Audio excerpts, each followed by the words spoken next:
The Apple Watch Ultra made waves when it launched in late September 2022, us hearing arguably one of the smartest smartwatches ever produced in the outdoor lifestyle space. Fashioned from a robust titanium housing and packing an oversized digital crown for operation with gloved hands, the Ultra arrived to allay the fears of previous gen Apple Watch owners, particularly those surrounding smashing such an expensive item when out running, climbing, or generally being badass. But how does it compare to the likes of the Garmin Fenix 7? Does the Apple Watch Ultra actually match the best of Garmin? In this video, we're going to compare the Ultra to the Garmin Fenix 7 to find out which is the best to buy. For more information and updated prices, check the links in the description box below.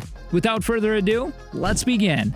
In terms of design, these two watches are of similar size. The Watch Ultra is a 0.1mm thinner, and their shapes are a little different. Garmin's Fenix 7 is round and has a diameter of 47mm. The Apple Watch Ultra is more of a rectangle, 49mm tall and 44mm wide. One dimension counters the other, making them roughly comparable. The Apple Watch is significantly heavier, though. It weighs 61.3 grams without a strap. The standard stainless steel Fenix 7 weighs 56 grams, dropping to 50 grams in the titanium version. That may be the fairest comparison, as the Watch Ultra has a titanium shell with a ceramic back.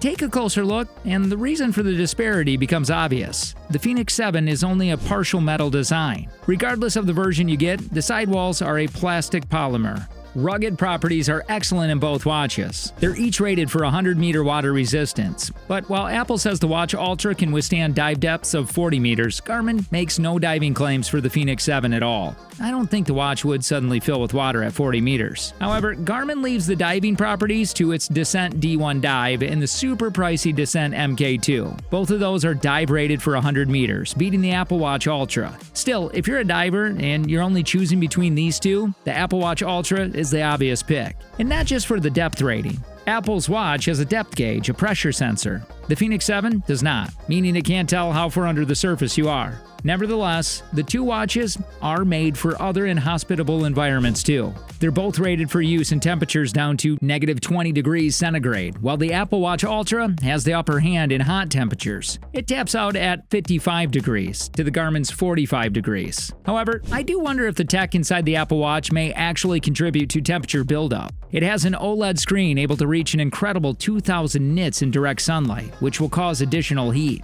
The Fenix 7's MIP transflective display laps up all the sunlight it can take, with no additional power use. Of course, in reality, the Apple Watch Ultra is likely to significantly reduce the maximum power of its display long before it reaches 55 degrees. In terms of GPS tracking, the Apple Watch Ultra introduces multi-band GPS, using the L1 and L5 bands. Garmin started using this tech in 2020 in its standalone GPS receivers, and yeah, it's available in the Fenix 7 too. Both location systems also support the most important satellite arrays. These are GPS US, GLONASS Russia, Galileo EU, QZSS Japan, and Beidou China. Garmin doesn't actually list most of these in the Fenix 7 feature table, but they're accessible using the watch's all-system mode. The watch even adds another array the Apple Watch Ultra doesn't support, India's IRNSS. It's one of the smaller arrays and probably shouldn't sway your decision too much. All in all, Apple tends to snap to roads and paths more than Garmin, which leads to better looking, if not necessarily more accurate, route maps.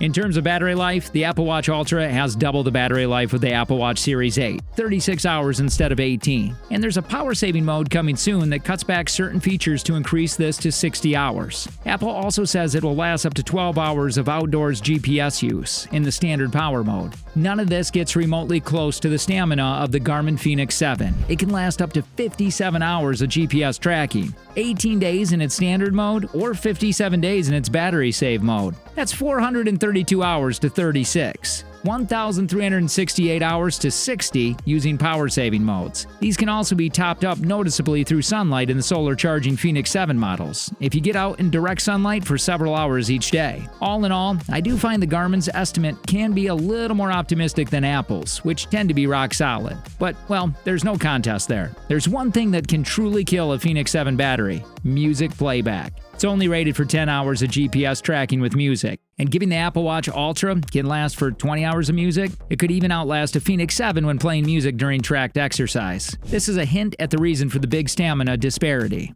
The Apple Watch Ultra is a real smartwatch with a fairly powerful processor. Garmin's Fenix 7 has some smartwatch characteristics, but is fundamentally a much more focused fitness watch. It has a much lower power display and isn't an always connected watch to the same extent as an Apple Watch. It's why I find Garmin watches so easy to get on with, though. You only have to charge them every now and then.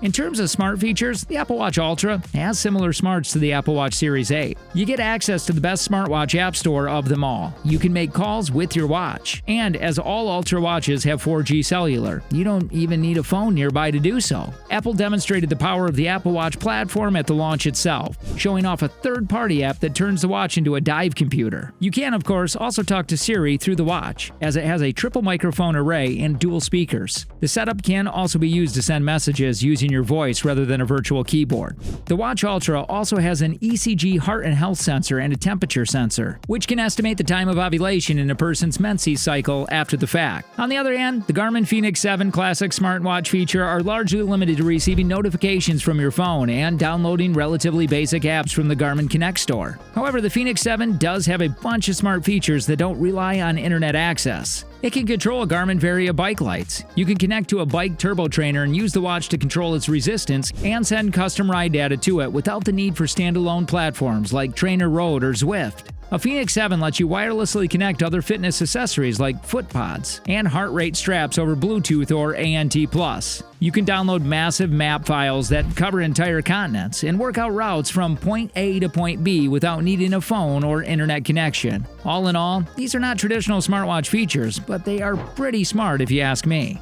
Overall, I'd go for the Apple Watch Ultra. It's an interesting watch with some impressive characteristics. Apple hasn't simply amped up the display and battery life. It also added dive-ready water resistance and a depth sensor, making it a viable tracker for hobbyist scuba divers. Under the water, it is more capable than the Garmin Fenix 7. Out of the water, the Fenix may hold up better for many people thanks to its ultra-long battery life and that bright outdoor conditions aren't going to impact battery life, unlike the Watch Ultra's 2000-nit OLED display. Apple has successfully chipped away at the argument that serious outdoorsy types need a Garmin rather than an Apple Watch.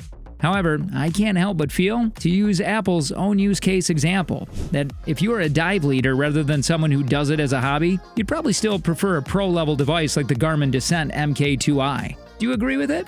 Let us know in the comments below. For more information and updated prices, check the links in the description box below. If you enjoyed the video, be sure to check out our previous comparison between the Bose Smart Soundbar 900 versus the Sonos Arc.